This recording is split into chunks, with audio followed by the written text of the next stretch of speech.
नमस्कार मैत्रिणींनो, आज इथे मी सामोसे बनवणार आहे. त्यासाठी इथे मी एक बाउल घेतलेला आहे.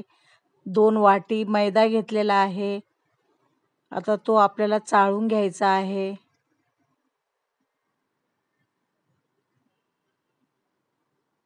आणि 1 चमचा मीठ टाकलेला आहे मी त्यामध्ये मैद्यामध्ये आणि 1 चमचा ओवा टाकलेला आहे. तो हातावर क्रश करून घेतलेला आहे आणि इथे 2-3 चमचे मी तेल टाकून घेतलेलं आहे. जेणेकरून आपल्या पिठाला ते तेल सर्व बाजूनी मुरलं पाहिजे, लागलं पाहिजे कणाकणाला. म्हणून मी तेल टाकून पीठ मळून घेत आहे.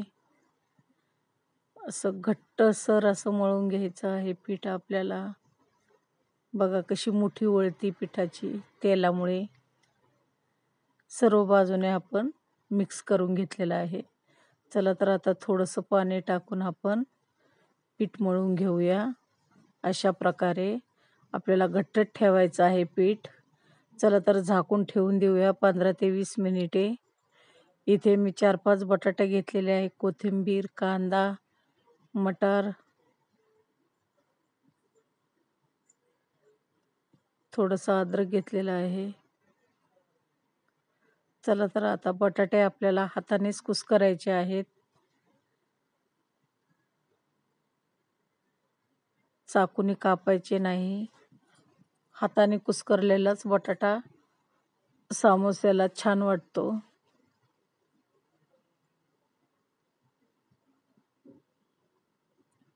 चला तर आता मस्त आपला बटाटा मी कुस्करून झालेला आहे.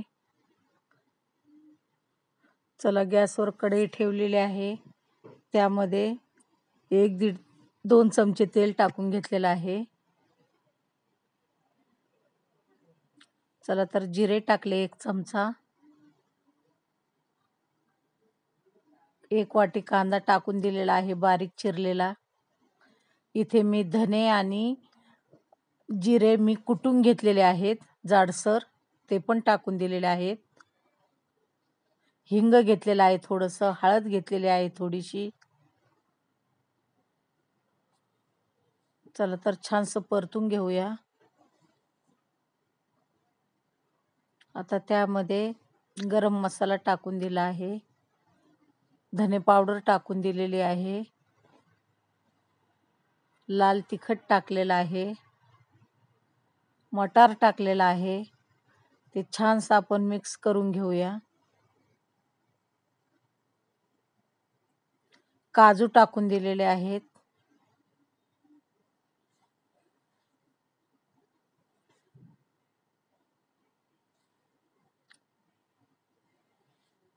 चला तर आता कुस्करलेला बटाटा सगळ्यात शेवटी टाकून देऊया.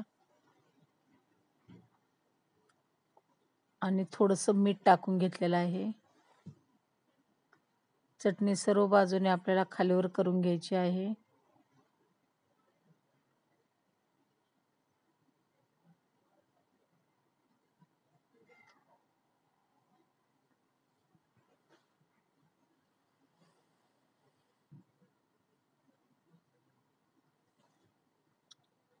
अशा प्रकारे आपल्याला सामोशाची चटणी करायची आहे. आता नंतर आपल्याला इथे लिंबू पिळून घ्यायचं आहे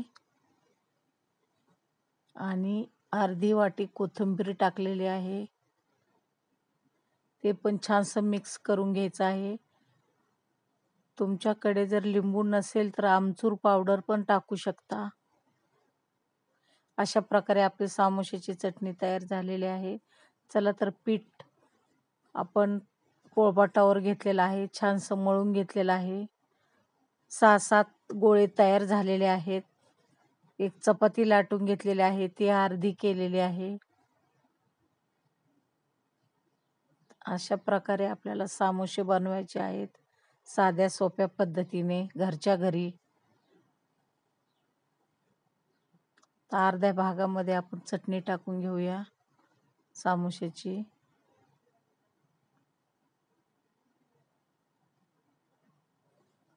चला तर आता तो भाग आपण पलटी करून घेऊया. दोन्ही बाजू अशा प्रकारे दाबून घ्यायचे आहेत दोन्ही बाजू. चला तर आता मी तळण्यासाठी घेत आहे. सुकतील म्हणून मी लगेच केलेले तळून घेत आहे.